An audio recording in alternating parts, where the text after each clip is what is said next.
لا ده ما عندهمش دم بقى. شوف يا حاج عبد العزيز، انا هشوف الموضوع ده، ولو اثبت لي صحه كلامك هجيب لك حقك تالت ومتلت وبالقانون. طيب خد عندك دي. الساعة 5 الصبح ورحت صليت الفجر ورجعت فتحت الشباك أشم شوية هوا. حقي، حقوقي كإنسان. طبعا من حق اي مواطن ان هو يشم هوا. إلا ولاقي ريحة زفرة داخلة عليا من الشباك والعياذ بالله. قال إيه؟ بيشووا سمك. عمرك سمعت عن حد بيشوي سمك الساعة 5 الصبح يا سيف بيه؟ لا ما سمعتش، بس ما فيش جريمه في القانون اسمها جريمه شوي سمك الساعه 5 الصبح. لازم يكون فيه، ولازم تكون عقوبتها رادعة. رحت لكبير العيلة قلت له يا سيدي ما يصحش اللي بيحصل ده. قوم يقول لي معلش اصل العيال نفسهم هفتهم على السمك. قابلت في حياتك برود بالشكل ده يا سيف بيه؟ ده راجل اهبل ولا ايه؟ بقول لك ايه يا حاج عبد العزيز، انا هشوف الموضوع ده، ولو اثبت لي صحه كلامك انا هنفخ لك الناس دي. مفيش حد فوق القانون. ده لو الاهلي كسب ماتش تلاقي جماهير الاهلي كلها هنا للصبح. ما احنا ما شاء الله ساكنين جنب كابو. بسم الله ما شاء الله. كابو ده اكبر مورد شماريخ في البلد. الشماريخ اللي حرقت بيتي يا سيف بيه. شوف يا حاج عبد العزيز، الكلام ده كله هنكتبه في محضر، واللي غلط لازم يتحاسب. هما هيستهبلوا ولا ايه؟ ولازم ياخدوا عقوبة رادعة. ما تقلقش. يا اما تشوف لي حد يشتري البيت ده بالسعر اللي يقول عليه وانا هج يا ناس. طب اهدى بس، اهدى وصلي على النبي. اهدى. بابا لسه جاي ياخدنا ولا ايه؟ انا ما عملتش حاجه، انا كنت واقف بتفرج. امال مين اللي لمس شمروخ؟ انا كنت حاسه الموضوع ده مش هيعدي على خير. ما تخافوش يا عيال، باسم راح يقول لبهجت هو اكيد جاي معاه.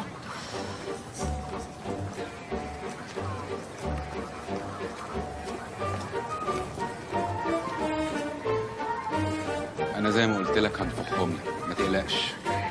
بصح كده يا انكل عبد العزيز، عيال صغيرين بيلعبوا مع بعض، تجيب لهم البوليس؟ ده انا اجيب البوليس واجيب قوات دوليه والنيتو كمان لو عايزه. انسه بوسي، ده ايه الصدفه الحلوه دي؟ يا سيف بيه استنى انت بقى شويه، الله يكرمك، ثانيه واحده. هو حضرتك ساكنه هنا؟ الحقيقه الموضوع ما كانش يستاهل ان احنا نتعب حضرتك، بس انكل عبد العزيز هو اللي مكبر الموضوع شويه. انت مكبر الموضوع يا حاج. بقيت انا اللي مكبره خلاص. بقيت انا اللي مكبر الموضوع يا بوسي. مش انت اللي جيتي انت وابوكي تعتذروا لي وتبوسوا راسي وتقولوا لي اللي حصل ده مش هيتكرر تاني؟ ايه خلاص بقيت مجنون وبقلع هدومي وبرمي بلايا عليكم؟ يا انكل دول بيبيهات، هنعمل لهم ايه يعني؟ يا انكل دول بيبيهات صحيح، عايز تعمل لهم، عايز تحبس بيبيهات؟ لا اوعى تقول بيبيهات، دول مش بيبيهات، دول ارهابيين، جماعه محظوره، ومبرراتكم دي هي اللي موديانا في داهيه. البيبيهات اللي قدامكم دول اما يكبروا هيولعوا فينا. اهدى يا حاج عبد العزيز، انا بصراحه شايف الموضوع لا يتعدى تصرفات صبيانيه، وانتوا في الاخر جيران يعني. مش كده يا نسا بوسي؟ ما انا بقول له كده من الصبح، هو مدي لحد فرصه يتكلم؟ لا ملوش حق. انت ليه مش مدي فرصه لحد يتكلم؟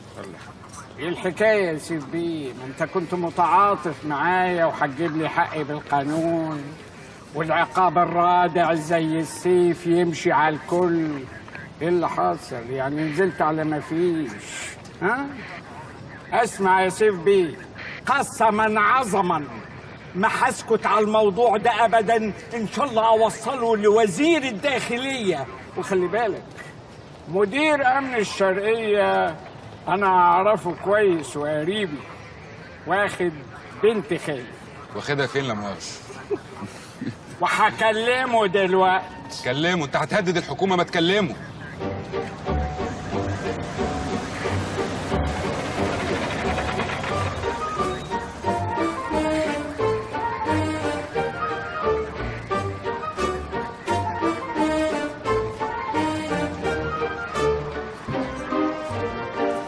عبودة حبيبي والنبي ما تزعل، ده شوية عيال بيلعبوا مع بعض يا راجل، وحياة غلاوتي عندك ما تكشر.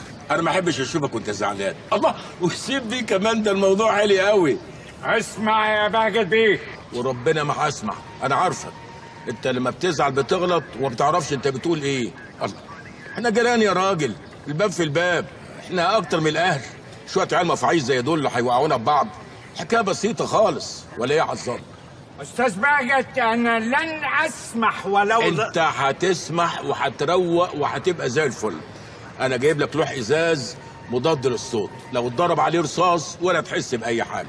كمان جايب لك كام شجره بدل اللي اتحرقوا. لا يا راجل انت بتقول ايه؟ المساله بسيطه خالص، ولا ايه يا عزام؟ والله دي فرصه سعيده يا بهجت بيه، ده انا كان نفسي اقابل سعادتك من يوم اللجنه ده. الحمد لله ان بيت الحاج ولع عشان اشوفك.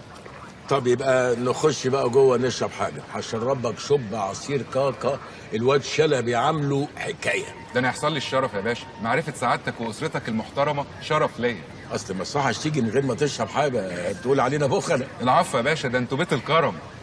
انتوا بتتكلموا في ايه؟ خليك انت في حالك. ما انتوا عمالين تتعازموا على بعض ومش شايفين الخراب اللي حصل في بيتي.